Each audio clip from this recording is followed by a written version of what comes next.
Yo yo, new episode, and I've started it by making a new list because I really love lists. And I was getting a bit demotivated at the fact I was barely ticking off anything from the previous list because the previous list was extremely vague and was written about a year ago. So I've actually gone through and tried to bullet point them in a little bit more manageable chunks so I can actually tick stuff off as and when I do them, and hopefully it will feel like I'm getting somewhere a little bit more. There's actually far more on that list than I expected there to be at this stage, but there you go, that is the story of the build. And considering I wrote that list about 10 minutes ago, I'm already going to go off-piste and get rid of one of them. Well, not get rid of it. It is down to stone chip the rear panel. I've had a quick look. It's a little bit risky considering all the bodywork's fitted, all nice and shiny and white.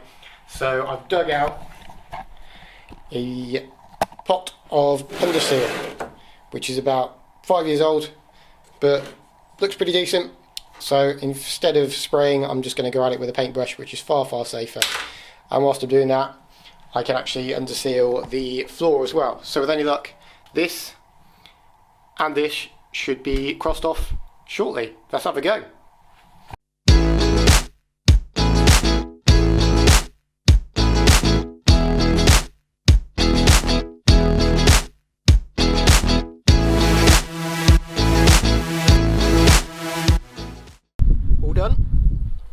Not the nicest stuff to work with, to be honest with you, but I managed to get a fairly decent finish just by stippling the brush as opposed to using traditional strokes. Actually, it doesn't look all that bad. So not as nice as a stone chip finish, but far easier. Just going to slide underneath now and do the floor, but I don't need to film that, I don't think. So I've smashed a bit of underseal on the floor where the roll cage stands, foot plates went. So that's got a layer of stone chip on and a layer of underseal as well. So fingers crossed, that's never going to rust, or at least not for the foreseeable. You're just going to have to take my word for that because I'm not getting back down underneath there. And so, just to prove, we can get rid of that, and also get rid of that. Great success for the first day on the list. I reckon it is time for a brew now, and then we'll choose something else to do. So I've got my brew, time to move on to other things. I was going to sort out dropping the tank so I could run the braided fuel hose from the tank to the fuel filter that I've already installed. But as it stinks of underseal under there, I think I'll give that a miss.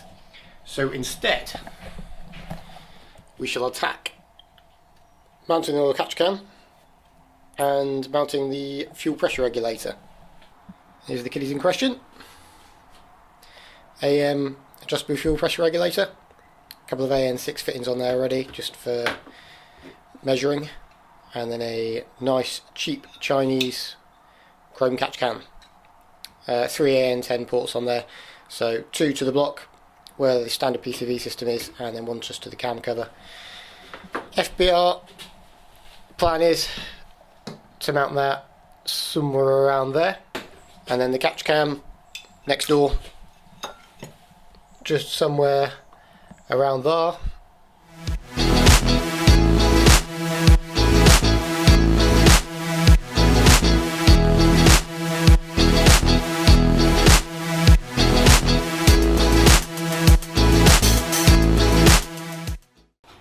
Nice shiny things. Actually, wasn't too bad. I've just used a nut and a bolt for the FPR, considering I could get to the back of things nice and easy. I didn't see the point in putting a riv nut in. Nut and bolt is more reliable. A couple of riv nuts holding in the catch cam, and just had a couple of rubber spacers that I previously made for something, can't remember what, but obviously didn't use, just to maybe give it a little bit of vibration dampening, but mainly it just sits out very slightly from the bulkhead and stops it fouling on this little ridge here.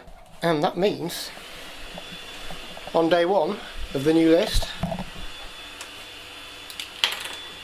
I can cross off 2 more things. She's done, and she's done. and we've still got time to burn, so I'm going to need to do something else, I think. And I might have a go at making one fuel line, because I haven't done any of these before with the AN fittings. So I think I'll try and make the one that runs from here just down to the return there. And I've got an adapter here to run onto the standard return line, and another AN6 straight there that obviously goes onto the hose. So yeah, might have a go at doing that and see if I can fuck it up. Well, I seem to have somehow managed to use pretty much my entire toolbox to make the line, but proof in the pudding, it is complete. That did take quite a while to make the line, but I reckon I'll probably get quicker and quicker over the 11 gazillion more that I need to make for the fuel system and the catch can and all sorts. So fingers crossed, by the time I get to the last one I will be some kind of pro, and then they'll all leak inevitably. All tidied up, and I think I'm going to call it a day there. To be fair, 4 things crossed off the new improved list. Not too bad a day. So see you tomorrow. So I didn't get too much time in here last night. All I really succeeded in doing is digging out the clips for the windscreen and just going through them. And the only ones I've got to order or have ordered are these red ones, of which only one came out without breaking. One of these pink ones is a bit ropey, but it is discontinued. Unbelievable for a 25-year-old car, so just going to have to put a bit of a bodge glue on that, I reckon. I do need to do something with these corners before the screen goes in, because doing that afterwards will be mission impossible, I reckon. So I'll try and sort that out before the screen goes in. Other than that, the screen's good to go. But tonight's task, get the tank dropped, and then I can start running the line all the way from the tank to the fuel filter, and that'll be a big job out of the way because I have to refit the tank again. And I'll fit the fuel pump whilst the tank's out as well, and then that's another thing I can cross off the list. Well, still a bit of a pain in the arse, but it is out a hell of a lot quicker than last time, and at least give me an excuse to tidy up this overspray that's somehow gotten all over it. So, what exactly if I drop the tank again?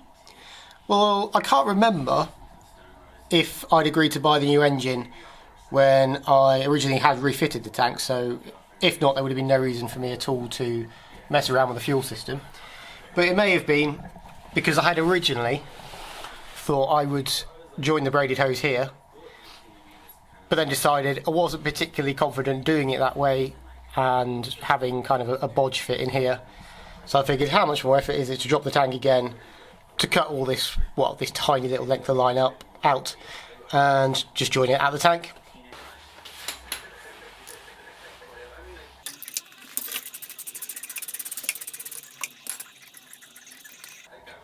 Sorted. One for the bin. Hey, it's now Saturday afternoon, 1st of June. How on earth is it June already? Clearly that is a rhetorical question, because it could easily be December by the time this gets uploaded. Evening time in the garage this week's been fairly slim, so I've not really managed to achieve too much. So I'm going to be playing a little bit of catch up this afternoon. Obviously the tank's dropped, so I have put together one end of the AN6 line that's going to go from the tank to the filter. I was going to spend some time making some nice brackets to mount the lines under the car, until I realised it was going to be far easier just to modify the standard ones, which I know fit.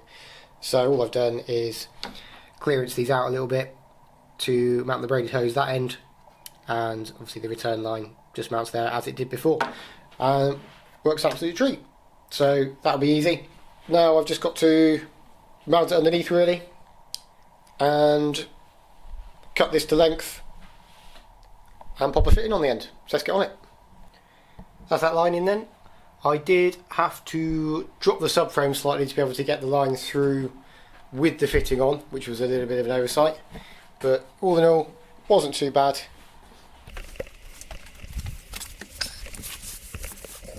So the stock brackets work really well. Made another little bracket there, a couple of cable ties, just trying to keep it exactly where I want it to be. Obviously you can see all the way up to the banjo bolt there that goes into the top of the tank. happy days. And the next thing on the list is to fit the fuel pump. So I've just cleaned up the tank, cleaned the overspray off of it, unbolt that bad boy, get the pump in. Here's a new pump to go in, just a Wolverine 190 LPH, as supplied by H-Tune with the fitting kit. Should make it nice and easy.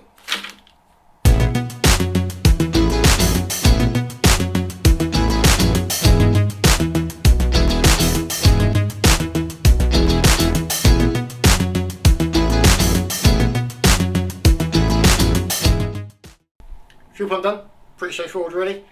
And now my favourite part, crossing off of lists. So that is this one all done, and this one, and some of that, but I'm not going to cross it off yet. So I have to throw the tank back in the car in a minute, and then I can probably get it back down on its wheels, because I don't think it needs to be up in the sky anymore. And I think I've got a little bit of time left, so I'm going to knock off a few easy ones. So I'll probably just modify the fan wiring, because that will only take 2 minutes, and a couple of bits inside, so making the brackets for the arm sensors, which should be straightforward enough, and then I'll try and sort out the corners of the dash, because once they're done, then the windscreen can go in, and we'll be really looking like a car then.